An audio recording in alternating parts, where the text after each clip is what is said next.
बांकीपुर की inside story के बाद अब दतिया के चुनावी नतीजों को डिकोड करते हैं।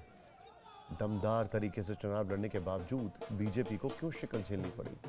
सबसे बड़ा कारण पूर्व गृह मंत्री नरोत्तम मिश्रा को टिकट नहीं देने को माना जा रहा है। सोचिए, उनके बूथ से भी हार गए बीजेपी के कैंडिडेट। नरोत्तम मिश्रा वर्षों से दतिया की पॉलिटिक्स का प्रमुख चेहरा रहे हैं। उनका टिकट कटने से कई स्थानीय कार्यकर्ताओं और समर्थकों में उत्साह पहले जैसा नहीं दिखा। सवर्ण वर्ग के एक हिस्से में नाराजगी की चर्चा रही, जिसका असर चुनाव प्रचार अभियान और मतदान दोनों पर दिखा है। दूसरा कारण रहा कैंडिडेट का सिलेक्शन। बीजेपी ने आशुतोष तिवारी पर दांव लगाया, लेकिन जनता में वो अपनी स्वीकार्यता हासिल नहीं कर पाए। विश्लेषकों का मानना है कि उनकी पहचान और प्रभाव नरोत्तम मिश्रा जैसे स्थापित नेता के मुकाबले सीमित है। हार का एक बड़ा कारण अंदरूनी गुटबाजी को भी माना जा रहा है। आशुतोष तिवारी को टिकट मिलने के बाद संगठनात्मक स्तर पर एकजुटता की कमी दिखी, जिसका असर बूथ प्रबंधन से लेकर मतदाताओं तक पहुंचने की रणनीति पर पड़ा।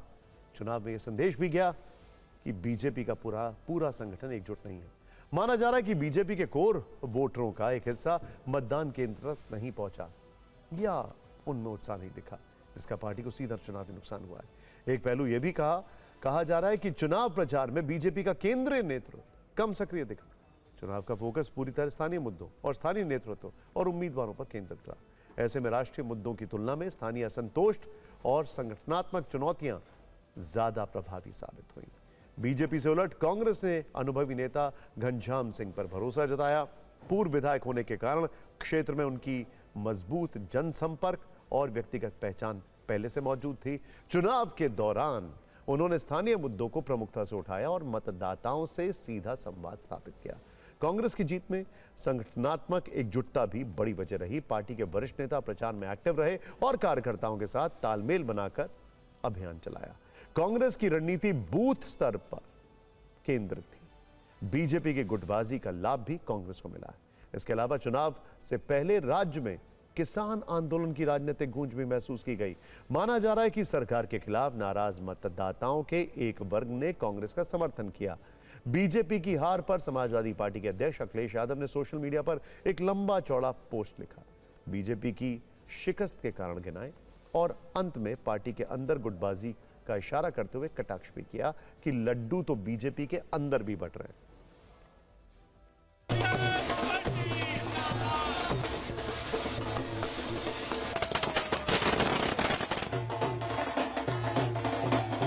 कांग्रेस कार्यालय में इस वक्त जश्न चल रहा है। ये तस्वीरें आप देख रहे हैं कांग्रेस कार्यकर्ताओं की हाथ में कांग्रेस के प्रदेश अध्यक्ष जीतू पटवारी की तस्वीरें हैं, कांग्रेस का झंडा है और ये राहुल गांधी की तस्वीरें आप देख रहे हैं। कितने खुश आप लोग? बहुत खुशी आ रही है। जैसे हम प्रदर्शन करते हैं भारतीय जनता पार्टी के खिलाफ, वैसे आज हम खुशी मना रहे हैं। मिठाई बांटी हमने, कार्यकर्ताओं में, नेताओं में हमने जश्न मनाया है। मैं मानता हूं दतिया की जनता ने मध्य प्रदेश की सरकार को भी जो उनका चेहरा था वो बेनकाब किया। करप्शन का चेहरा, आतंक का चेहरा, प्रशासनिक दुरुपयोग के बाद इतनी बड़ी जीत दिलाई। ये देश के नए युग की शुरुआत है। मध्य प्रदेश के 2028 के चुनाव में भारतीय जनता पार्टी की सरकार हटेगी, उसका नींव का पत्थर है। दतिया चुनाव कांग्रेस की सीट कांग्रेस के पास है। ये अलग बात है कि पिछले विधानसभा चुनाव से भी हमने 1700 वोट ज़्यादा पाए हैं। लेकिन मैं फिर कहना चाहूँगा कि लोकतंत्र में चुनाव इसी बात के लिए कहते हैं। हमने अपनी बात रखी, कांग्रेस ने अपनी बात रखी, जनता ने जो निर्णय किया हम उसको सिरोधारी करते हैं।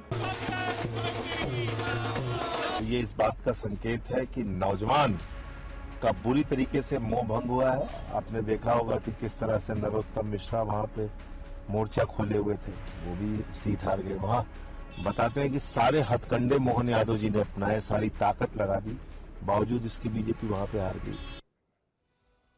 हालांकि कांग्रेस के नेताओं का यह भी कहना है कि उनके काफी वोट तीसरे नंबर पर रही आजाद समाज पार्टी ने काटे।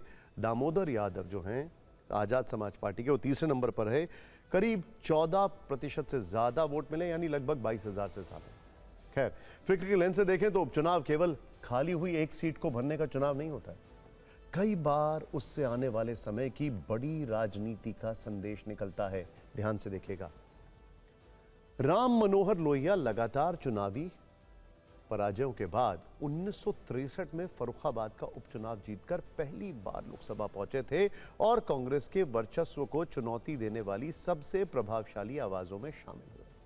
आचार्य जे.बी. कृपलानी ने भी 1952 में भागलपुर सहपूर्णिमा संसदीय क्षेत्र से उपचुनाव जीतकर पहली लोकसभा में प्रवेश किया था। और 1988 का इलाहाबाद उपचुनाव कौन भूल सकता है। वीपी सिंह की उस जीत ने विपक्ष को नया नेता और नई धुरी दी। नतीजा यह हुआ कि अगले ही साल देश की सत्ता का चक्र घूम गया। इसी तरह बांकीपुर भी केवल एक विधानसभा सीट का मसला नहीं है, यह बीजेपी के राष्ट्रीय अध्यक्ष नितिन नवीन की छोड़ी हुई सीट थी। इस इलाके में 1995 से बीजेपी का दबदबा था और पार्टी 3 दशक से यहां कोई चुनाव नहीं हारी थी। 2008 के परिसीमन से पहले यही क्षेत्र पटना पश्चिम सीट का हिस्सा था, लेकिन उसी गढ़ में जन सुराज ने बीजेपी को करीब 19,000 वोटों से हरा दिया है। यहां तक कि बीजेपी उम्मीदवार अपने बूथ पर भी हार गया। इस हार का प्रतीकात्मक असर इसलिए और बड़ा है क्योंकि 2025 के विधानसभा चुनाव में नितिन नवीन ने यहीं से करीब 50,000 से ज्यादा वोटों से जीत दर्ज की थी। यानी कुछ ही महीनों में बीजेपी की बड़ी बढ़त न केवल खत्म हो गई बल्कि सीट भी हाथ से निकल गई।